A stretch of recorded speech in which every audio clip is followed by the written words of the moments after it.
اور ابھی آپ کو اپڈیٹ کریں گے، پی سی بی نے مصباح الحق کو ہیڈ کوچ مقرر کر دیا ہے۔ وقار یونس کو قومی کرکٹ ٹیم کا بولنگ کوچ مقرر کیا گیا ہے۔ بورڈ نے باضابطہ طور پر اس کا اعلان بھی کر دیا ہے۔ آپ کو اپڈیٹ کر رہے ہیں، مصباح الحق کے لیے باقاعدہ طور پر اعلان کر دیا گیا ہے۔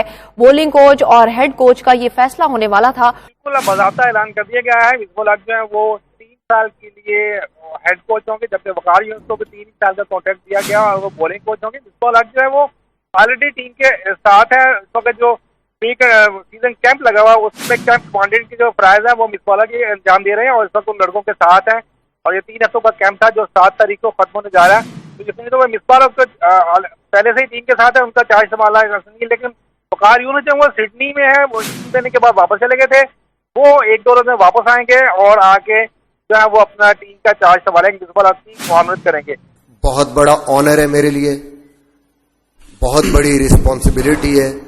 جب آپ کے پاس پاور آتی ہے، جب آپ کے پاس ڈیسیجن میکنگ کی اتنی بڑی ذمہ داری آتی ہے، تو میرے خیال میں آپ کا امتحان ہوتا ہے اور آپ کو ایمانداری سے اس کو ڈیلیور کرنا ہوتا ہے، جو کہ آسان نہیں ہے۔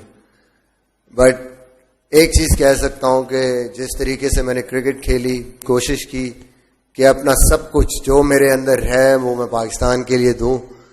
انشاءاللہ میری کوشش یہ ہوگی کہ میں جس بھی رول میں آیا ہوں، میں اپنی پوری ایمانداری اور پوری طاقت سے، اپنی پوری انرجی کے ساتھ وہ رول پلے کروں اور پاکستان کرکٹ کی بہتری کے لیے، اس کی رینکنگز کے لیے، اس کے پورے سیٹ اپ کے لیے، اور جو ایک پاکستان کو سب سے امپورٹنٹ چیز ہے جو میں ہمیشہ دیکھتا ہوں کہ پروفیشنلزم ہم نے کس طریقے سے لانا ہے اپنی کرکٹ میں، صرف ٹیم میں نہیں، نیچے تک لنک کیسے کرنا ہے ہم نے اس ساری top to bottom and bottom to top.